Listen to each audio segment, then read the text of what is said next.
This podcast is part of the Batman Universe Podcast Network, hosted by the BatmanUniverse.net.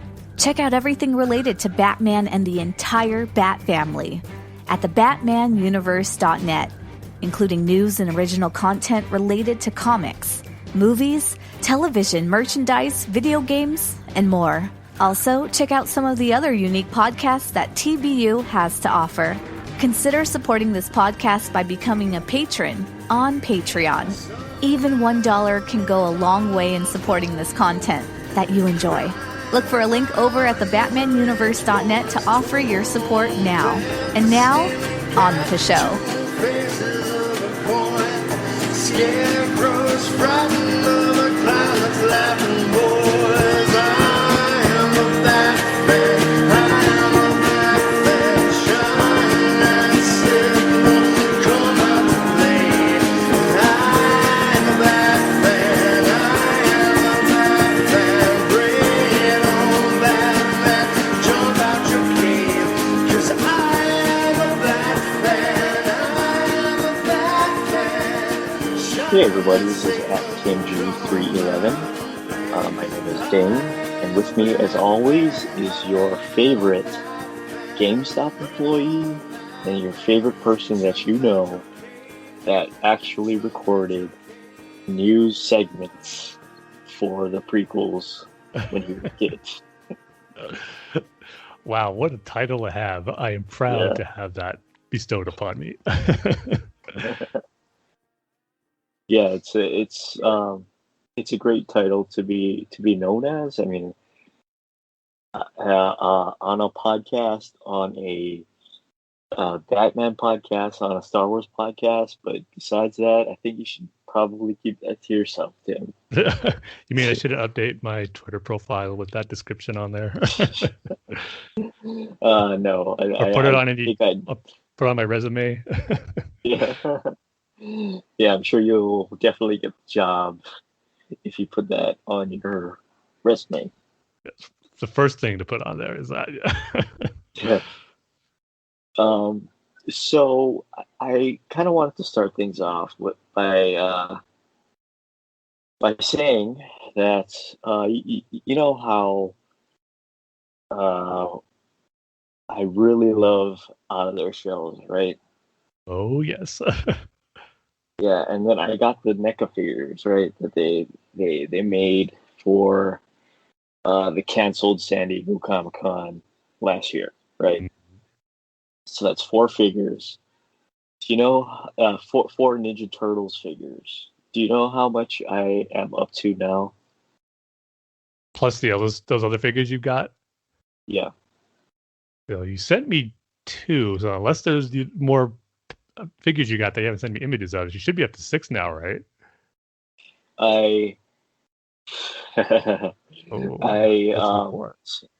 I have the Leo NECA movie figure. Yeah, I saw that one. I have the Raph Super 7 figure. Yeah, it looked really cool. So that's 6 figures. I also just got all 4 original 1988 figures. Yes. I got the Playmates. It's a pack of 6. The 4 turtles, Splinter and Shredder, and then I got 4 black and white figures. Oh, nice, from the Mirage Comics, right? Yeah, but the Playmates version. Oh, okay. Yeah. So this past Thursday, I was just going on eBay because one of the sets that I really, really want, is the Mirage NECA figures that came out in 2008. Okay. Right. The only problem with that is, and the reason why they don't sell them now, is because nobody bought it back in 2008. Right. It was a big failure. They since re-released them over time. I think there's 2 other iterations of it.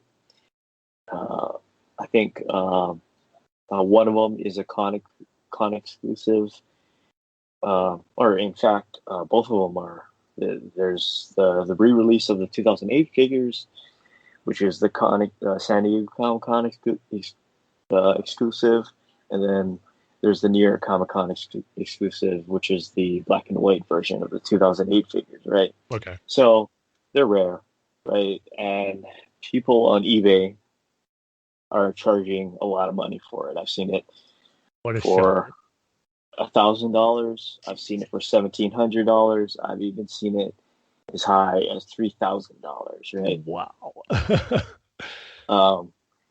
And these are all the re-releases of the con exclusive packs, right? So I was just perusing eBay one day, this past Thursday, and I found the original 2008 figures that NECA released. And I couldn't believe the price that I saw on them.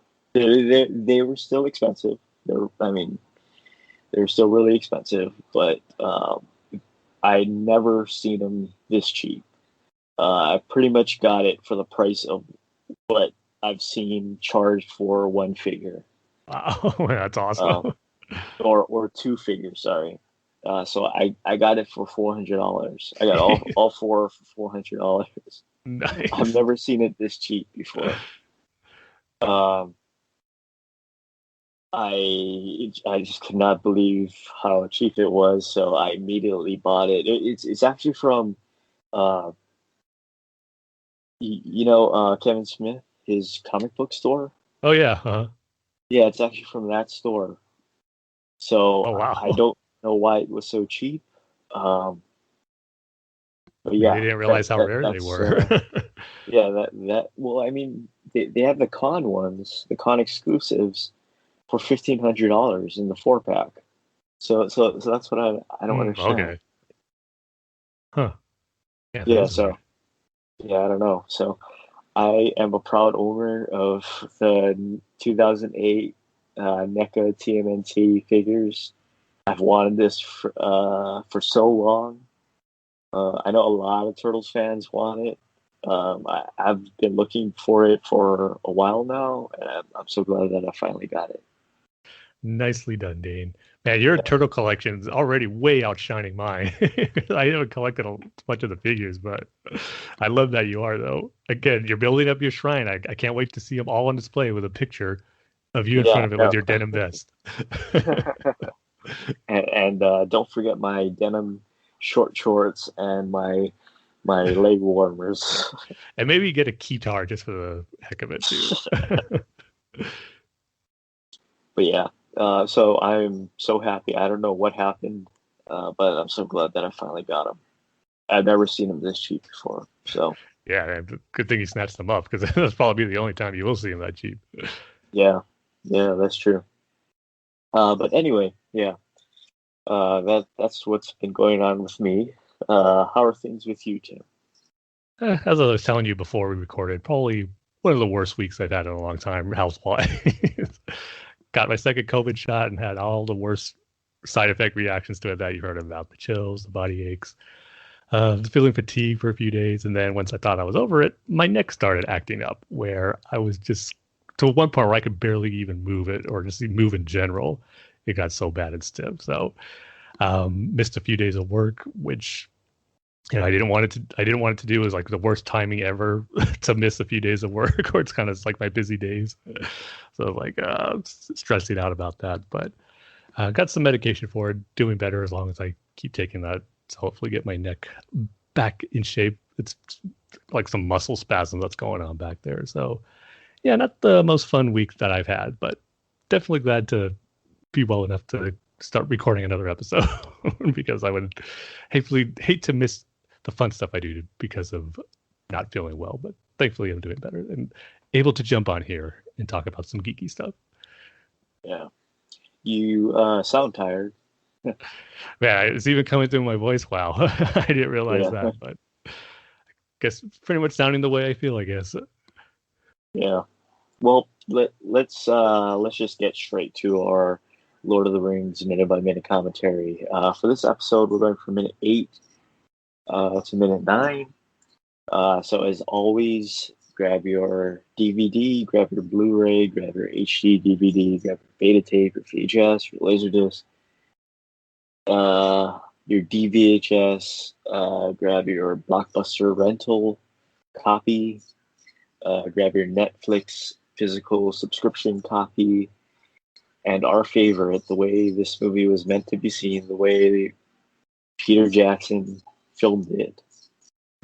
grab your VHS to DVD converted copy. If you watch all the So- special features on The Lord of the Rings, you'll just hear him say that from time to time about when we were filming this, I couldn't wait to see how it would look on your VHS to DVD converted copy. I'm sure. So Tim, are you ready? I am ready. All right. 3, 2, 1, hit play. And we are officially out of the prologue, Dane. We made it 8 Finally. minutes in. We're in Bag End. The Fellowship of the Ring. There's the title card.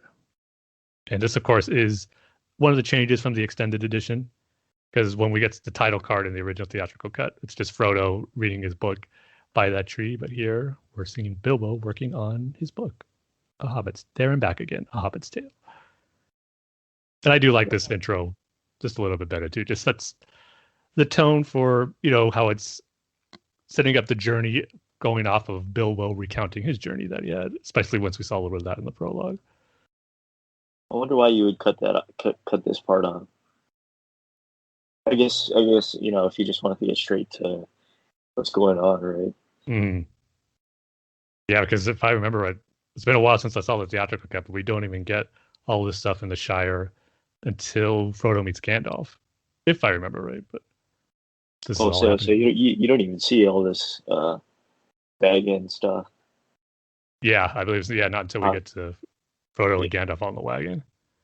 Or like how hobbits are, or who they are, or whatever. Yeah. Oh, I see. Pretty much, I think, doing the chapter from the book concerning hobbits. Oh, I see. Well, yeah, that's our minute by minute commentary.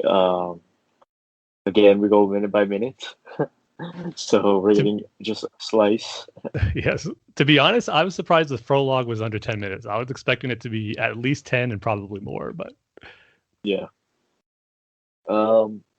So why don't you tell everybody about our feature topic for today, Tim? yeah, so this episode's feature topic is going to be the latest comic book adaptation to be brought into live action, and that is going to be our review of the Sweet Tooth series, which just hit Netflix a couple of weeks ago, and me and Dane have both finished watching it.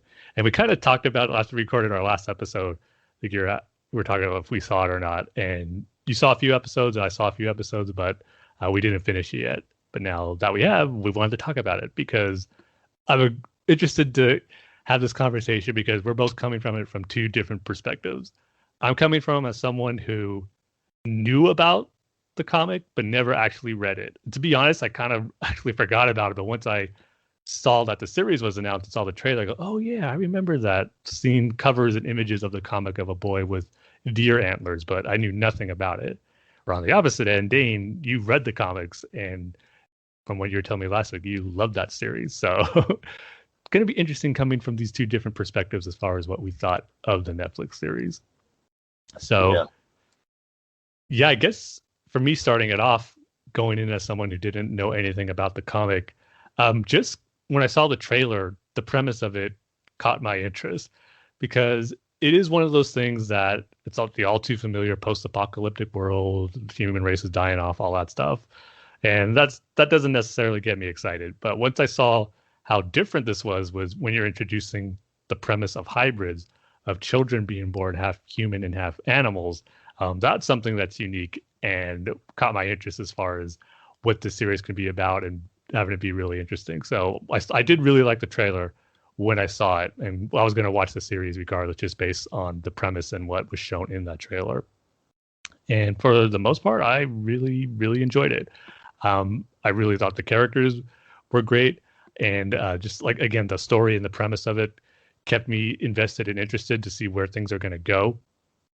And I will say one of my nitpicks about it was that I felt certain episodes, it kind of was focusing. There's like maybe there's 3 different characters and scenarios that this season focused on, and I felt sometimes one episode would focus way too much on one set and then not so much on the other, and you kind of forget about those characters.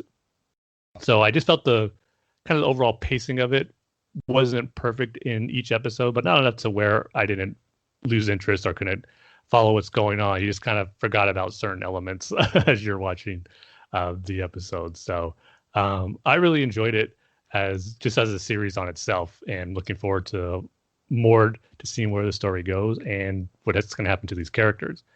But I will say, after I finished the series, it made me want to read the comics. And I am now 20 issues in. This is one of the things I've done while I was home from work. I just kind of binged a lot of those early issues. And I'm really, really loving the comic series, as you were kind of alluding me to our last episode, Dane, or I should say, when we talked after our last episode. But there's only 40 issues in the run, correct? Because that's all I'm seeing on the DC Infinite app. Yeah, Okay. it's a really short run. I think there's only like 4 or 5 collected volumes. Mm. Yeah, Okay. and those are pretty brief too. Yeah, the issues, they do read really fast. I'm noticing Yeah. where it's like, man, it's over already. Like, move on to the next one. So I'm 20 issues in there, but from what I read so far, I'm kind of torn between, because I really enjoy what I saw on the show, but then there was some great stuff in the comics where I was like, man, I really wish they did some of that too. So kind of like Yeah. in between here. But I kind of know what you were talking about, Dave, when you were telling me certain things that you felt were done differently in the show in regards to the comic. But I'm enjoying both. I'm just kind of glad I'm now invested in this universe of Sweet Tooth, created by Jeff Lemire, and I'm really, really liking the story and the characters that he introduced in the series and now in the comics, even though they're vastly different. What part are you on in the comic? I totally forget what issue 20 Okay. is. Yeah. I'm just at the point where the three girls kind of got caught. There was like this issue with their vignette stories, kind of telling about their past, and they got captured in this net. And now Sweet Tooth and Big Man are going to go looking for them. So that was the last issue where I left off. Oh yeah, that's you. You're gonna like what's gonna happen. Okay, cool. Yeah. Because man, that arc leading up to it, where they go to rescue Sweet Tooth, and what was learned about Big Man and his child, I was like, oh man, this is brutal. Right. Yeah, it's definitely a little more brutal than what we get in the TV show. Yeah. I should say right off the bat, too, spoiler warning if you haven't watched the show yet, or if you're planning to read the comics. Definitely going to go into some of the big stuff that happens. Yeah. So I watched I can't remember the last time we recorded where exactly I was, but I think I was like a couple episodes in, and I just could not get into it, because you read the comic, and I read this comic when it came out, and I just fell in love with it. And it's so there's some elements, some themes, I guess you could say, that are similar with the comics. But besides that, it's kind of not. It doesn't have that dark, gritty feeling to it. I mean, it kind of does, but it's mostly like a family TV show. Yeah, I think which is a good thing. I mean, yeah, because I think there's like some of the press stuff where you can hear like Robert Downey Jr. and his wife talk about, since they serve as producers, kind of how they do want to make it more as a hopeful series, and like you said, more geared towards family, and that's coming from a dark place, but not really diving too much in that, but giving that hopeful feeling that you see throughout the course of the series. So yeah, definitely agree on that. Yeah, so like I don't know, it was kind of like reading one thing and then going into it and then experiencing a completely different thing, and that I think it was more, it just threw me for a loop. Sure. Rather than I didn't like it. And I don't like I was telling you, Tim, after we recorded the last episode. I didn't want to be that guy that's like, only the comics are the greatest thing, and this TV show sucks because the comics are the greatest thing, and they didn't do the comic, and everything sucks, right? I don't want to be that Yeah. guy. But as the show went on, I started to really like what they were doing, especially with characters like Doctor Singh, who Mhm. is a bit one note in the comic. Um, I don't know if you've gotten to it yet, so I'm not going to say it. But or I think I can ask you. Did you get to the part where he finds Gus's dad's journal? Starts Um, reading it. I'm trying to remember. Is that like the part where he hypnotizes Gus and kind of goes through his memory, or is it like Yeah, because I did yeah. read that. That was before they escaped. So I'm trying to remember if Okay, that was where he got that journal also. yeah, that, and then I'm not gonna. Never mind. Yeah, just to play it safe. Because Just keep it I juicy. don't want to spoil anything. Um, I really like what they did with Doctor Singh, and I began to appreciate that they took the hard edge off some of the characters, like Jeopard. Mm, Because I mean, like that was the thing. Like in the comic, Jeopard, you know, sort of betrays Gus. He makes like he's Gus's friend, yeah. and then he betrays him like really, really badly, so that he could have the bones of his wife, right? Yeah, I mean that Uh, was one of the biggest first things obviously you notice when, especially for me coming from the show to the comics, like wow, this is like yeah, totally a 180 from how things left with Gus and the big man at the end of the yeah. first season. It's especially the Jeopard character. I mean, it's really depressing because like at the end of the or in the middle of the first arc, which is pretty much the television show, he gets his wife's bones back and he takes her to their home and buries her, and then he's gonna kill himself, right? Yep. So like, I really like how they sort of using this sort of hopeful aspect to it. They sort of uh, got to explore the characters a little more and change the characters a little bit, or I guess in Jeopard's case a lot. Um, and especially the father character, played by Will Forte. Yeah. He is just a whisper the in the comic book because he dies in the first issue and you don't really see him Mhm. until later. You don't really figure out what's going on with him until later on and what happened. Um, Yeah, because I like in the yeah, show how we pretty much the first episode is just establishing that relationship between Gus and his dad and just how yeah. close You they could were. tell.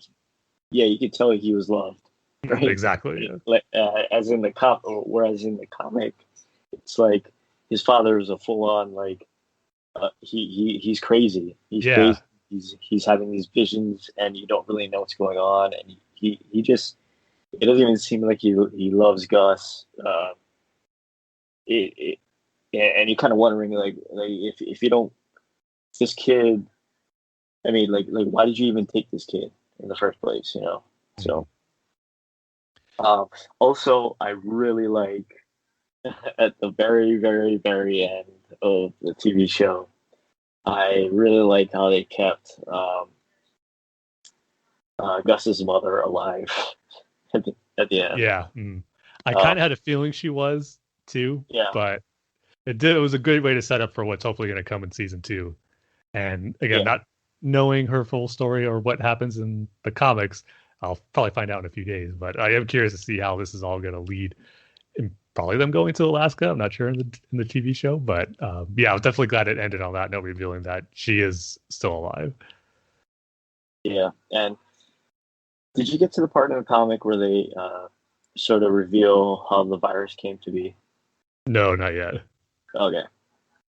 Uh, because I'm really interested on what they're gonna do with that, because it's such a specific way that the virus escapes Oh, uh, okay. first time, that seems like they're going in a completely different opposite direction with this one. So yeah, we'll see. Um, but overall, I really ended up enjoying the show. Um, it like I said, it just threw me for a loop, like a real big loop in in the first couple of episodes, because I was thinking, we're gonna get the dark, gritty, depressing Sweet Tooth, and it was something completely different, and it just took a little bit to get used to that. Um, but I really loved it. I really did at the end. I mean, after I watched all the episodes, I really ended up enjoying it. So yeah. Yeah, and I could totally understand how anyone who was a big fan of the comic, like you were, just being like you described, throwing for a loop when you saw it, because it is just really different if you're expecting it to be pretty close adaptation to the comic, unless you kind of read up on it beforehand and knew it was going to be different. But if not, you just went and watching it. I could see how it would be kind of hard to take to it right away once you're just used to something that is totally different than what was in the comic. And yeah, as I mentioned before, that was one of the things I'm kind of torn between, as far as certain things that I liked better in the comic and certain things I like better in the show, and then just certain things I'm not sure which version I like better, because they're really done really well. And again, going back to the whole relationship between Gus and Jeopard, I mean, it is something that we've seen before in a lot of stories, like the hard-nosed, reluctant adult who takes on this little kid, this wide-eyed kid, eventually seeing the world for the first time, annoying him at first, but then they start getting close together. And again, I like how that was done in the show with Shepard, how it was something, of course, reluctantly he took on Gus and wanted to take him to Colorado to meet his mother, and not necessarily the preserve as it was in the comic. But I thought both worked really well as far as establishing their relationship moving forward and what they went through.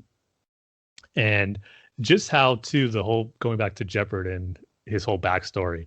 Because once watching the show before I read the comics, and just kind of expecting them to reveal a little more of that before the season's over, because he mentioned how he lost his wife and daughter, or wife and child, but he never said but they were dead. So I kind of figured it's probably nothing that's that simple. And then when we got the reveal in the season one finale, where um, everything was going crazy because of the virus, and he was taking his wife to the hospital to give birth, and how he was already kind of nervous that a hybrid might be born as his child, and how he didn't want that. And just how once it was revealed that his child was a hybrid, and how he was pretty much going to leave, he went to the elevator contemplating just leaving them both right then and there. And I figured, oh man, is that going to be something where the way he is in the series, just that extreme amount of guilt that he must have because of abandoning his wife and his child just because he was born a hybrid. And that would have worked in itself, as far as him maybe wanting to try to make amends for that, and why he would join up with the last men, as it was revealed in the show too, that he used to work with them. But then it throws it for another loop where he does meet Dr. Singh in the elevator, and he kind of gives him a little pep talk and made him realize it's going to be a hard and a struggle, but he has to do it. And then how he reveals to Gus, he was kind of more afraid from himself than um, being able to love the child and care for the child as a hybrid more than anything. But just another thing that makes it worse, though, as it's revealed when he goes to see back to the child, his wife and his child are gone already, taken. He doesn't say by whom, but you're probably kind of safe to assume maybe someone involved with the last men. And then uh, obviously at the end of the whole sequence of him telling the story to Gus, he gets shot by someone in the last men so they can come and kidnap Gus. And that's kind of how they're separated in the show, versus to how him just dropping Gus off at the preserve, or lying that saying, telling it was a preserve, and yet just giving him to the last men for, as you said, Dane, just to get the bones of his dead wife. And so it's vastly different, and I did really enjoy that. But then once I started reading the comics, and then we got the backstory to Jeopard and what happened to him there, I was like, oh man, this is really compelling stuff too, and just that makes you really invested in that character to see what he's going to do next, and just how he was kidnapped, or he was lied to. Him and his wife were lied to by the last men, thinking they were going to be taken to a safe shelter, and instead they just wanted his pregnant wife so they could take the hybrid child and do what they wanted to do, an experiment on him. And then him finding out or being told that his wife and child are dead, and him having to break out of that containment camp, and then thinking that his child and wife are dead throughout the course of that story too. And then, as I mentioned earlier, where you get the gut punch reveal that you're first introduced to this hybrid buddy who I believe is a horse, and he doesn't say much, but he's very, very pale, very skinly. No, you could definitely tell he hasn't been taken care of in this encampment that he's in. And then in the comic where Jeopard goes to rescue Gus and some of the other hybrids, he has to leave Buddy behind because he's being torn apart by these vicious dog hybrids, by the leader of the animal gang that Jeopard recruited to try to take down the last man to rescue Gus, and just saying we have to go, we have to leave him behind. And the last words he hears from Buddy is like barely utter the words dad or daddy, something like that. And then as the door shut, you just see that shock on Jeopard's face. I was like, oh man, I can't believe they did that. What a gut punch. And it just made me think, wow, what's going to happen next with Jeopard here? And it's just really interesting stuff. And that's one of the moments where I go, I just really wish somehow they kind of incorporate that still in the TV show. And I think they can. Maybe, I don't think it's going to be done that brutal, but it probably will get revealed that Jeopard's son is still alive. And maybe when he goes, because he's going to go try to rescue Gus. It was already alluded to with him and Amy, as she's the one who rescued him from his gunshot wound, that they're probably going to make their rescue attempt. So there might be a moment like that. I really hope there is, because it is such a powerful moment about the comic that just really stuck with you. And to get something like that in the show too, I think would just be really impactful and just do more for the character of Jeopard as well. So we'll see. But again, just two totally different dynamics for the character, but yet they lead to a place that just makes you invested in that character as well. So yeah, I really enjoyed it too. It's something that I can't wait to see more of, and hopefully we get a second season sooner rather than later. And yeah, just looking forward to seeing more of these characters. And I'm both looking forward to seeing more of the show, but I really can't wait to finish the comic series. I'll probably finish that this weekend, and just maybe give me some more speculation and ideas of what possible directions the show can go, but doing things in a different way at the same time. So should be fun. I'm looking forward to that. Yeah, definitely one of the better endings to a comic that I've read. So I think you're going to be happy with the conclusion of Sweet Tooth. Nice. This 20 more issues. Yeah, 20 issues to go, because there was 40. I'm about halfway through. So yeah, definitely can't wait. Go ahead. No, I was going to say, so what would you rate the first season of the show if you had to give it a score? 4, a 3.5 or 4. Yeah. Yeah, I'm in that same range too. I'd go as high as a 4. Yeah. Yeah. One other little nitpick I had too is I love the look of how the hybrids were done, especially with Gus and what's her name? The little girl who's a pig. Pig girl. Yeah. Was it Wendy? Yeah. Okay. Yeah, Wendy. They look good, but then you had the little puppet and like a puppet / animatronic cut version of Bobby, the little gopher. But then once they started revealing some of the other hybrid kids, I just felt like the budget on the makeup kind of took a back seat a little bit, because some of it kind of just looked really like home costume made, or I don't know. Some of them look better than others. I'll just say that. Yeah, I guess I can see that. But I mean, just as long as Gus looks good, which he does, and then Wendy looks good. Yeah, I guess that's it. Right? Yeah, the ones they really need to focus on. Yeah. And unless they do something with Jeopard's kid too. Oh yeah. And that was the other big change too. speaking of Wendy, how she's the sister of Bear, Becky in the TV show. Oh And yeah. is she even in the comics? Did they change her that much where I'm not recognizing her in the comics? Because obviously the whole thing with that animal army was totally different than how it is in the TV show. Yeah. Um, if I'm remembering correctly, Wendy was a single child who was Yeah. being raised by her mom, right? Yes. Yeah. And then I can't remember what happens. I think they they get ratted out somehow, and then the mother gets taken away. Yeah. She like kills a bunch of like people too, like when she's Right taken away. in the hospital, I Yeah. think.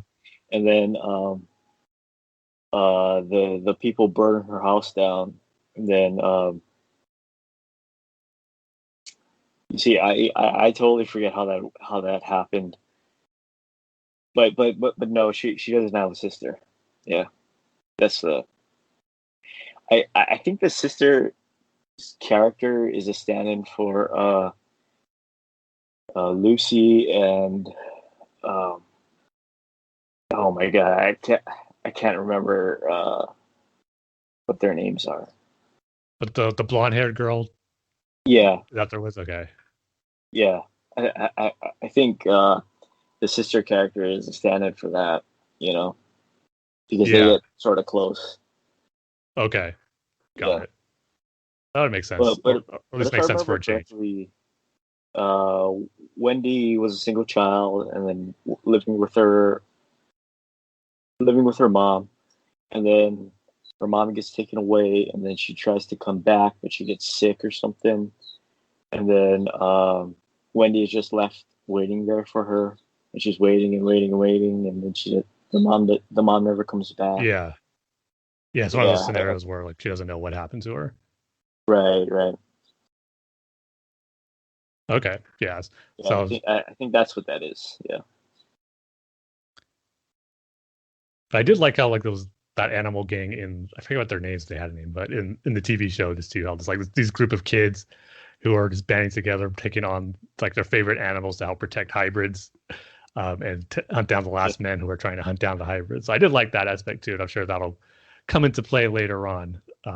Again, I'm really hoping now that we get that whole rescue sequence done in the TV show. I'm sure it'll be done differently, but if you get more of those group of that animal gang going against the last man while Shepard and Amy are trying to rescue the hybrids, it should make for a cool sequence in the TV show. So hopefully that will be the case in season 2 or 3. We'll see. Yeah, But yeah, because my final score, I'd probably give it a 4 as well. I really enjoyed it. Besides some of those little nitpicks that I've had. Again, it's just great. I'm glad I'm just getting invested into this whole world now of Sweet Tooth and these characters, both in the TV show and in the comic. yeah, because if I remember correctly, the entire first season is pretty much the first trade, right? Yeah. Mm-hmm. Right. Except that they don't break out, right? No, yeah, because I think the second arc is dealing with Gus in captivity and Shepard kind of reflecting on his past and everything that went down there. And I think the third is when they Oh, actually get rescued or the rescue attempt starts. wow, really? Yeah, I'm pretty Yeah, sure. that's a really. I mean, you're right. It really does go really quickly. Yeah, the The issues comic definitely book. move fast. That's for sure. I'm wondering what you're gonna think. So let me know when you do read it. Um, I wonder what you're gonna think when you find out the origin of the virus, Okay. which you should be coming up to pretty soon. Yeah, Okay. because you saw they got the three girls got captured, Yeah. so they go Mhm. someplace. Yeah, and then that story is told. I think if I'm remembering correctly. Yeah. But yeah, let me know what you think. Okay. I'll prepare myself for another bomb drop. Especially the way it's written. I wonder how you're gonna react to that. And yeah, I'm gonna shut my mouth then. Okay. Now. I'll definitely let you know once I get to that point. Yeah, that's our feature topic for this episode. Definitely watch Sweet Tooth, and especially read the comic book. Um, so now we can move on to our news and discussion topics. Tim, do you want to talk about the Titans season 3 teaser trailer first? Yeah, so we just got that this past Thursday, I believe, and it's a teaser trailer for another trailer that's coming next month. But it looks cool. We got our glimpses of some of the stuff uh, that were revealed for season 3, like Red Hood. His costume looks really cool. Got a glimpse of Jonathan Crane in this little teaser. But the big thing about it that really caught me by surprise is that they're actually going to attempt to do a little bit of a Death in the Family, because once they announced that Jason was going to be Red Hood in season 3, I thought there was going to be doing something totally different, kind of, I guess, akin to Sweet Tooth and doing from the TV show to the comic, where they're not going to do where he gets captured by the Joker or get killed and then come back as Red Hood. He just somehow just going to abandon the name or the mantle of Robin and adopt the mantle of Red Hood. And I was just prepared for it to be a totally different reason. But in this teaser trailer, we get the reveal that Jason, in his Robin costume, goes into this abandoned amusement park and he sees this dead body with a Joker smile grin on there. And then you hear the Joker laugh. And then we get a shot, not very close up, but it's kind of a wide shot of someone in a silhouette hitting someone on the ground with a crowbar in that amusement park. And you could figure out who's who in that moment, especially when you hear the laughter. So I'm not sure if Jason's actually going to be killed by the Joker, but he's definitely going to have a brutal encounter with the Joker in Titans to set him on the path to Red Hood. And that took me by surprise because like I said, I wasn't expecting them to go that route, but I do appreciate that they are going to attempt to take the biggest moment in the character of Jason Todd that really ends up defining him in that encounter with the Joker that sets him on the path to Red Hood. So I do appreciate that they're going to throw in that element in there, and we'll see how they handle it, because if there's one knock I have on Titans is that they can just have too many things going on at the same time when it should really be focused on just one or two centered story arcs. And it's like season 2 I felt like 3 or 4 going on, which kind of took away from some of the really good stuff that was in that season. So hopefully this will be more focused, especially when they're doing something as big as Jason Todd going into the mantle of Red Hood because of his encounter with the Joker. So we shall see, but it looks really cool though. I'm excited to see the full trailer and just the season when it begins in August, because they did announce that's when it's going to premiere on HBO Max. So we shall see, but definitely looking forward to it. So Joker isn't in. He's not going to be in Titans then. No, I don't think he's going to be someone who's actually like where they're going to cast an actor. You're just probably going to see these wide shots or like dark silhouette shots of him and hear some laughter. That's pretty much, I think, the extent of the Joker we're going to see. I see. Unless they're keeping it a big secret and they're not even telling us who's playing the Joker and he will be in it, but I don't think that's going to be the case. Yeah, what happened to that Pennyworth show? Is that show still on? I think it had 2 or 3 seasons, but I Really? don't think it's continuing. I thought I remember reading somewhere that it might not, or maybe it might move from, I think because it's on Epix, it might maybe move to HBO Max or something. But yeah, that's right. You really haven't heard too much on that when it premiered, like if it was good or bad. Oh, it was reported that the series was looking to move to HBO Max for a potential 3rd season. Okay, yeah, that sounds about right, or at least the last I heard of it. I totally forgot about this show. Yeah, I mean, when you don't have the always network that it's on, it's kind of forget about it. Because what was it on? Epix. Yeah. Yeah, I've never seen any Epix show. So It's the same here. Yeah, so if it goes to HBO Max, I think that'll definitely be a good thing to make it fun. At least see a few episodes. maybe people will actually see it. Let's see what its Rotten Tomatoes score is. Oh, 73. Not that bad. Yeah, that's pretty good. Yeah, I guess it's all right. But anyway, yeah. Let's talk about E3, Tim. Yes, let's talk about E3. What interested you? Maybe it was Dying Light 2, or maybe it was Back for Blood. I think that game was called. because I know you love zombie stuff. Ah, boy, we owe every E3. We always talk about it on our episode when same time that goes on, and we talk about the stuff we're excited for. But this one, man, I'm sorry, Dan. I don't know if you feel the same way, but this is one of the worst E3 for me in a very long time, maybe ever, because there was pretty much hardly anything that got me excited. I got more mad at stuff than stuff that got me Really? excited. I mean, going first with Microsoft, everyone said they had a great showing, and that's cool if you're excited for all the games that were there. But man, really none of the games got me interested. I mean, that was cool. I was glad to see some more of Halo Infinite, but I thought they would show more of that. That really didn't have a big presence, but it did look better than that first demo they showed, so that's good. But some of the other stuff, curious though, Tim. That makes me curious. Like, wasn't this supposed to be an Xbox launch title? it was, Halo? yeah, it really was. So like, why aren't they showing more of it now? Yeah. I mean, time has passed. Why not show more of it? Is it still like super? Yeah. Like in its alpha stage still, or like, It shouldn't, because it's supposed to come out this holiday. right? Like what's going on with that? I know, maybe they're saving it for like a separate event or something, but yeah, I was expecting to have a bigger presence there. And I think they did have another thing where they showed more of the multiplayer. But yeah, still, I think not enough for me to suppose like, oh man, I absolutely can't wait. But it's a Halo game. I'm going to get it regardless. But just to get that excitement going even more, especially being unimpressed with that first demo they revealed and the whole reason for it getting pushed back.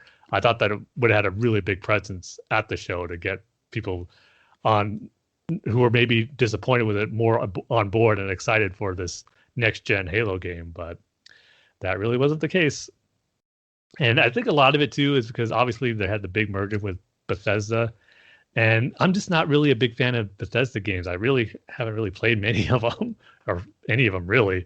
And I know that was a big focus for some of their new titles coming out. It was just like, okay, well, it looks good, I guess, but there's nothing that really excited me, especially on the Microsoft panels that they had. So yeah, that's just probably just me being that old man gamer, just not getting excited about some of the new stuff that's coming down the pipeline, because a lot of it just seems really similar to me. How the graphics look, the settings, like you mentioned, some more zombie games, which I am sick to death of.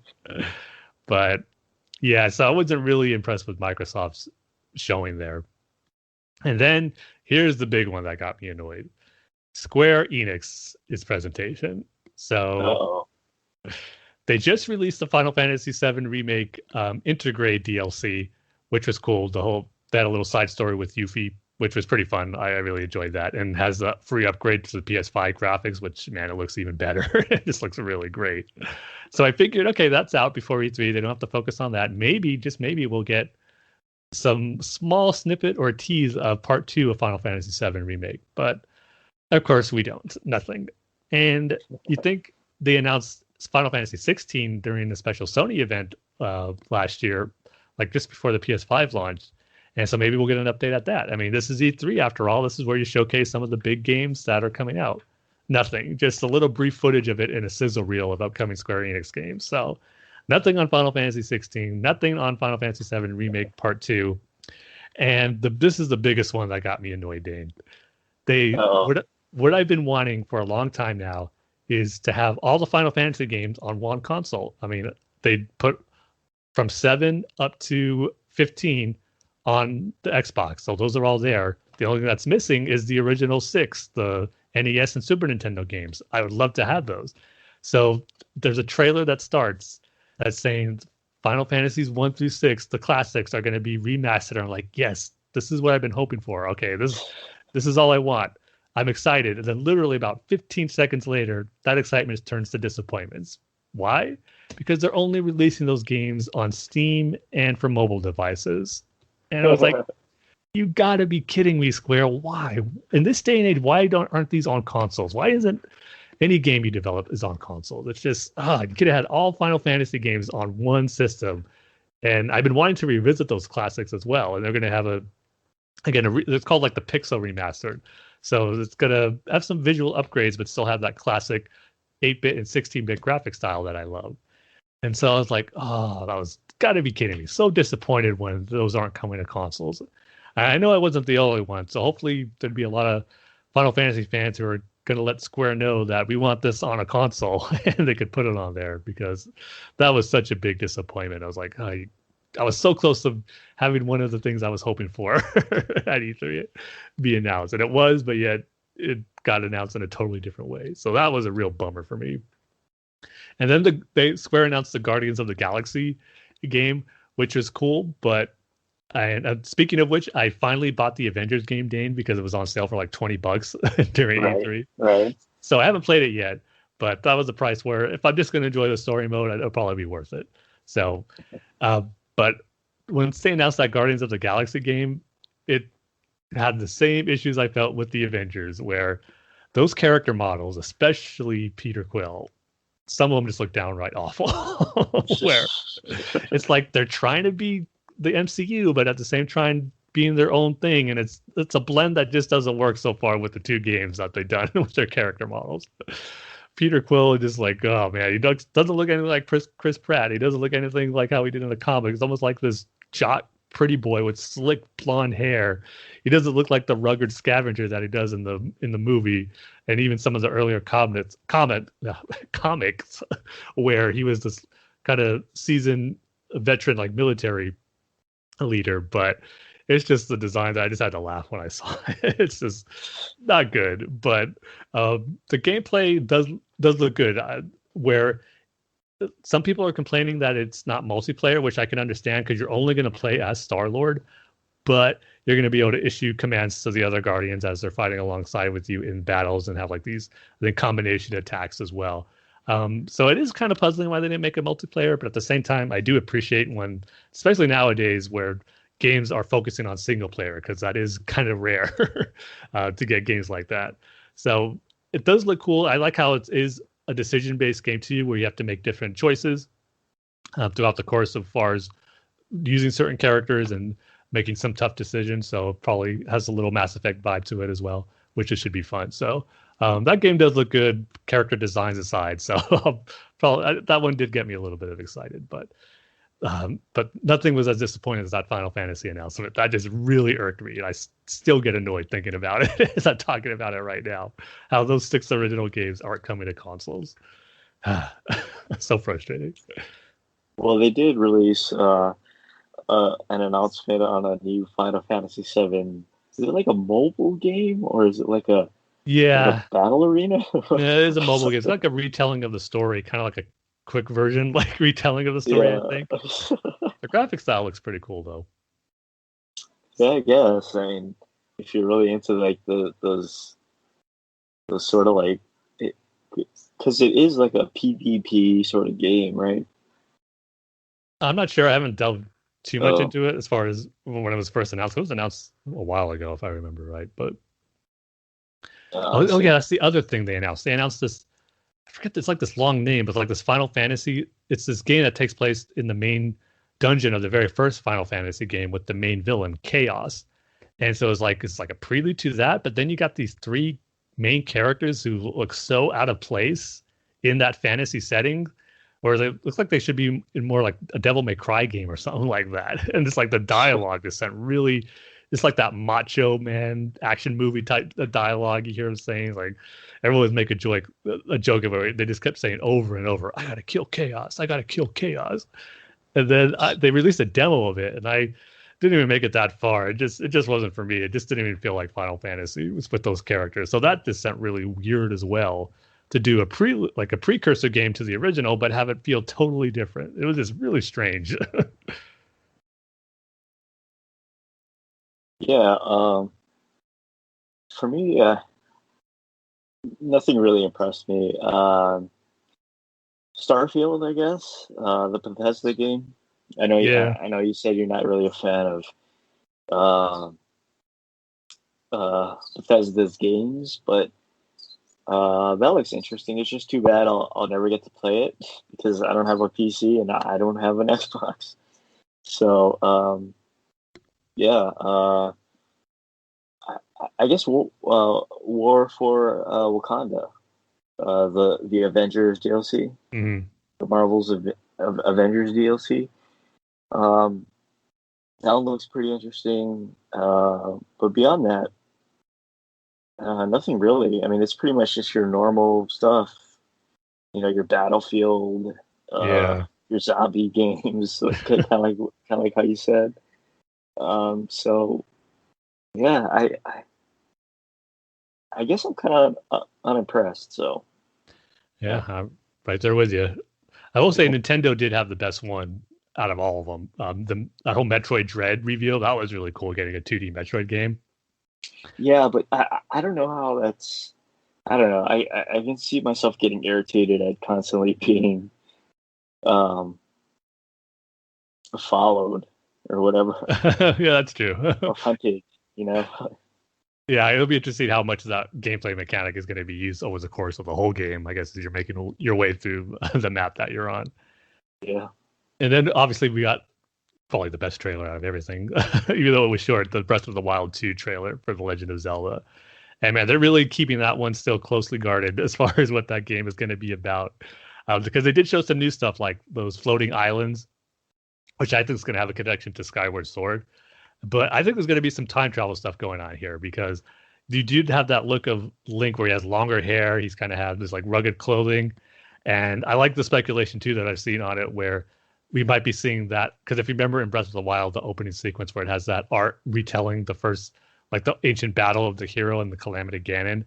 And the Link in this new trailer that you see with the long hair, it looks more like that artwork that we see in that story retelling of the first Calamity. So I think there's going to be something where either Link travels back in time or he gets connected to that original hero because we see he gets infected with that stuff on his arm, which is going to give him some new abilities in the game.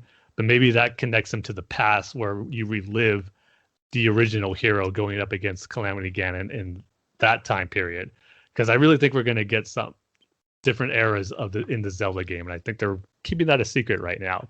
But because they didn't even show that Link's face in the trailer, you just see him from behind. And there was other speculation, oh, maybe you're playing as Ganondorf here. That's why you're not seeing his face, which would be a really interesting surprise and something totally unique for a Zelda game if they go that route. But it was a short trailer, but still enough new stuff revealed that gets you excited and just can't wait to learn more about this game, which is coming in 2022. So we'll see if it's early 2022 or holiday 2022 because Zelda's and Final Fantasy game, whenever they announce a new, like in a release date, you can't accept that as the firm date because you know they're just going to get pushed back again. It happens with every one of those games. So we'll see about Zelda, but it's looking great. I can't wait to play more of Breath of the Wild and just more of that type of Zelda game is going to be so much fun because, as you know, Breath of the Wild was a masterpiece. So that was Nintendo definitely had the best showing with the Metroid, Zelda.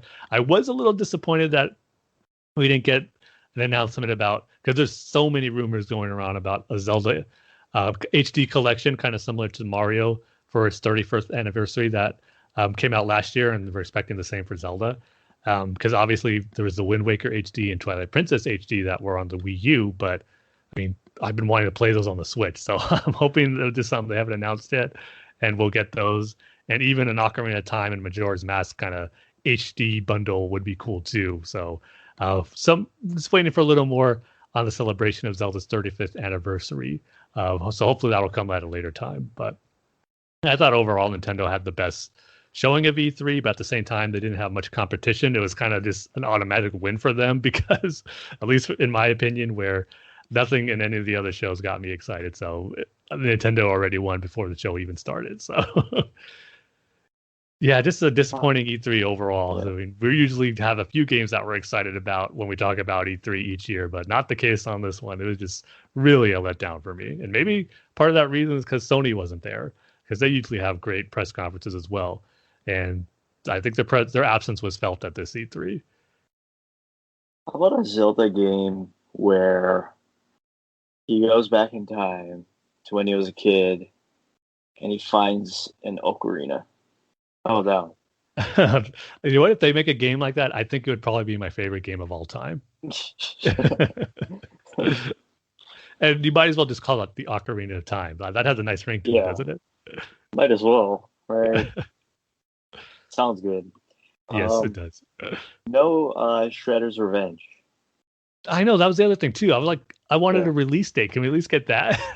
Yeah, it just says 21, I think, Yeah. 2021. So yeah, probably Yeah. fourth quarter 2021, Tim. Yeah. Well, I'm hoping for still like maybe a late summer release, but you're probably right. It's probably more of a holiday release.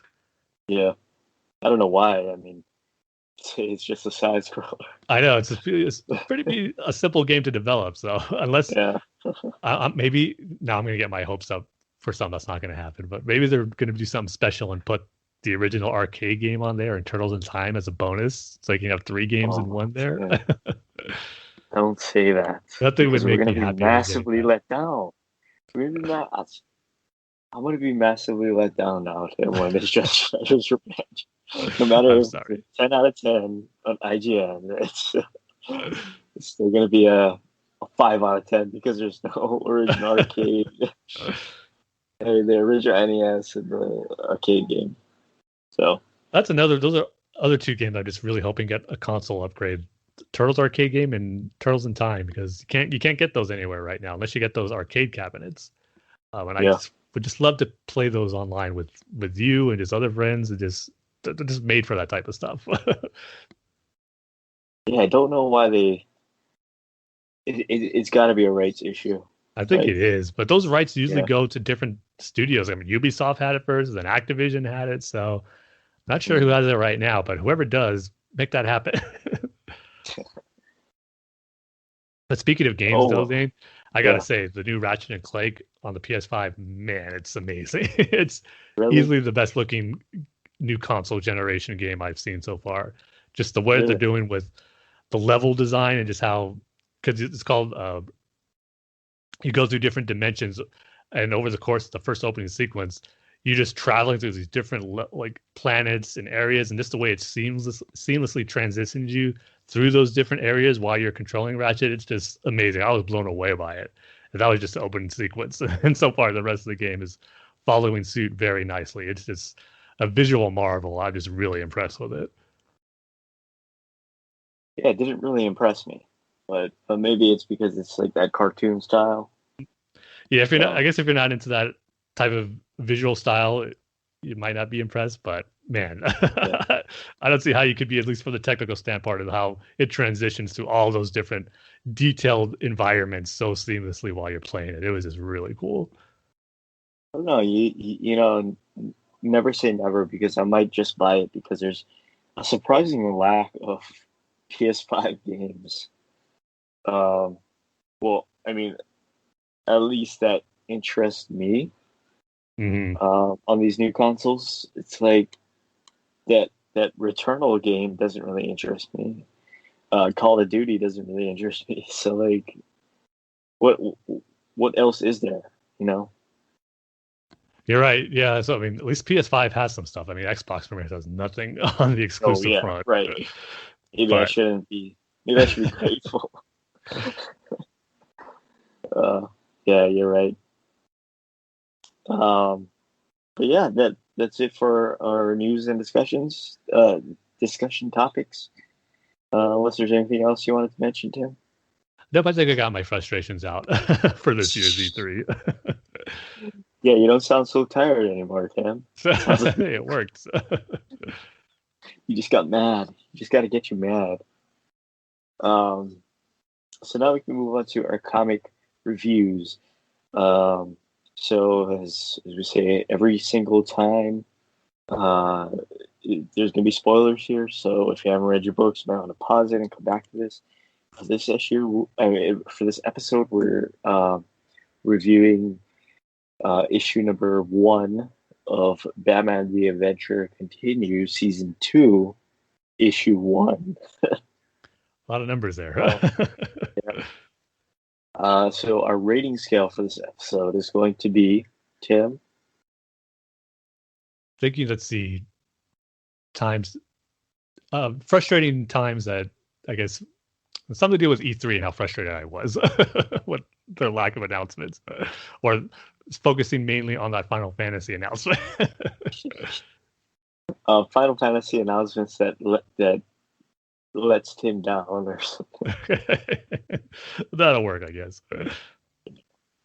All right, so the new season begins for Batman: The Adventures Continue, one of my favorite series from last year, and I was so happy we're getting the second season, especially when right off the bat they're bringing in the Court of Owls into the Batman the Animated Series universe, and just hearing that alone got me excited for the season. And I'm just glad this first arc is kicking off with the Court of Owls. So we begin with the death of kind of a major character in the Batman the Animated Series.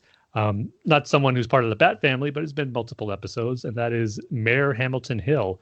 As the issue starts with him and his wife going back to their penthouse, and he gets attacked by a Talon. As we see, we don't get a full reveal of the Talon yet, but we just see kind of his shadow in the reflection of his mirror there. And then we see this issue also focuses on Deadman, who's going to be probably working with Batman to take down the Court of Owls. And I like how they're bringing him into this, because it was established in Justice League Unlimited how him and Batman did work together on a case. And I believe it was one where to solve his own murder, but I'm just glad that they're introducing him here where they're establishing their working relationship that we know they had in Justice League. This was kind of cool because he was a performer who worked at Haley Circus, and Haley Circus is back in Gotham, and we see him flying over there. We see that Dick and Barbara are at the circus, and a little nod to the Robin's Reckoning episode, where in that episode, once they announced that Bruce Wayne was in the audience and they shine the spotlight on him, Bruce knocks over his popcorn and spills his soda as he gets up to wave, and just causing himself to be embarrassed. And the same thing happens to Dick here, where he goes up to wave to the people, and he just drops his popcorn here. You just see him have an embarrassed look on his face. So I did like that little callback to the Robin's Reckoning episode. So Batman's there investigating the murder of Mayor Hill, whose son is there. It's revealed he has two sons, but because we know in the episode Be a Clown, he had a younger son named Jordan, but here he has an older son who's there comforting his mother, trying to figure out what's going on.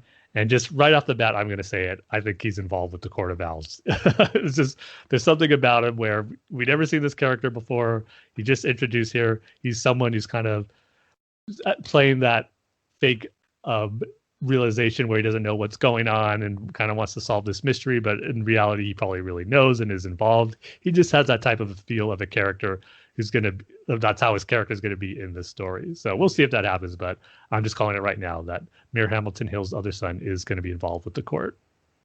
So Batman realized that he's being followed or watched by one of the Talons who barely makes his escape.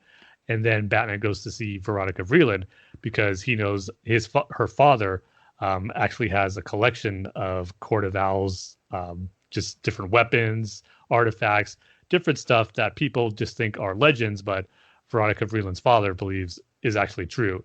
And Batman just even tells him, I tend to believe that there's always some truth in any legend in general.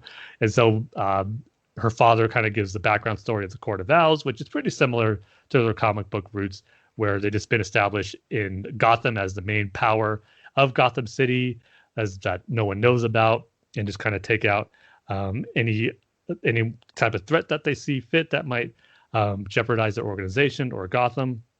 So all that stuff that we kind of knew about the Court of Owls, I'm glad that in this version they're keeping here too, how they're just kind of ancient organization who was there from the beginnings of Gotham, who kind of became legends and just stories that parents foretell their children here. A lot of people believe in them now, except a very few.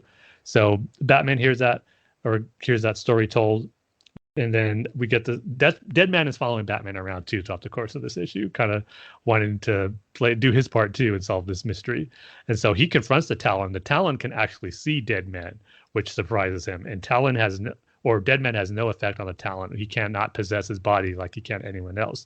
This probably obviously has to do with that undead state that the Court of Owls use for their Talons and kind of making like these zombie assassins. And so once Deadman is unable to do anything with the Talon goes to attack Veronica Vreeland's father. But she sees the attack happen, and then Deadman possesses her body, and she has a sword duel with the Talons and is able to hold her own, until Batman gets there, and him and the Talon have a cool fight sequence. And I like the dialogue here too, where the Talon is trying to show that Batman doesn't mean anything, and he just, we knew about you skulking in the shadows, waging war on misfits of Gotham who are slightly more damaged than you. We could have ended you anytime. Batman's like, yeah, I doubt that. They were saying, like, we never even considered you a bother, but now that you crossed us tonight, you're in our path now. So a cool fight sequence between Batman and a Talon here. But as he makes his escape, he damages Deadman pretty bad, where he just disappears, or even like his ghostly form is gone. So Batman knew the Talon was talking to someone, but Batman couldn't see Deadman. And so after he helps Veronica and takes her father to the hospital, he goes to see Zatanna to see if she can do something with her magic abilities to have him connect and meet up with Deadman so they can go on this case to hunt down the Court of Owls, and which he does. So yeah, it's a really solid issue to this introduction to the Court of Owls into the animated series universe.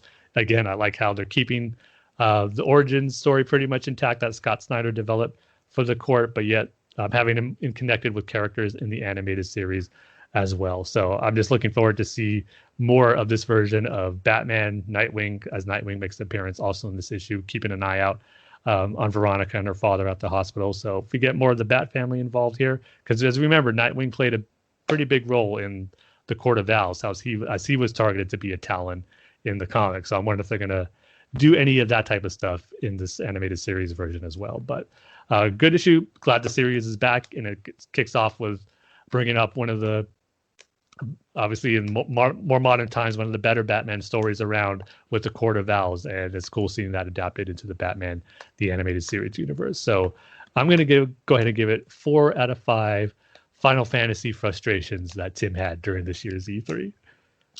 That's a lot of frustration, Tim. 4 out of the 6 games that frustrated me that aren't coming to consoles. Yes. So is this a series that I should be reading, Tim? I think so. I love the first volume.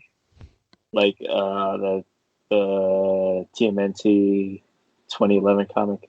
I'm not going to put it quite up to that tier because that's like ultimate comic book reading level tier. So it's just really good adaptions of characters that from the comics brought into the animated series universe. That's what I love about it so much. And just, again, continuing on not only that Batman the animated series continuity, but bringing stuff from the comics that we never got to see in the actual show into that universe is just being done really, really well by Alan Burnett and Paul Dini. So it's just great seeing their takes on these characters in the animated series universe. All right. So not as good as the TMNT relaunch. Not quite. Okay. But still highly recommended, though. Okay. Maybe so. Do I have to read the first season, quote unquote? You probably wouldn't have to, but it doesn't hurt. But they did a good job with bringing in Azrael and Jason Todd. Those are some of like my favorite elements that they brought into the animated series universe. Yeah. All right, maybe I'll give it a try. So with that is it for this show. You can find us on Facebook at facebook.com/BatmanUniverse, Twitter handles at BatmanUniverse. You can follow Tim at TimG311. I'll say it this time because he had kind of a rough week. Thank you. I appreciate it. And my Twitter handle is at Dane Says Banana. Rate and reviews on iTunes. You can email the show at batfans@gmail.com. Oh, I forgot the show's Twitter. The show's Twitter handles at Bat-Fans Podcast. So with that, like we say at the end of every single episode, Tim. We love each and every one of you with all of our hybrid loving hearts, even when we're feeling frustrated by Square Enix announcements at E3. Oh, that's a good one. That's a really good one. A mouthful, but accurate. We'll see you guys next time. See you next time, everybody.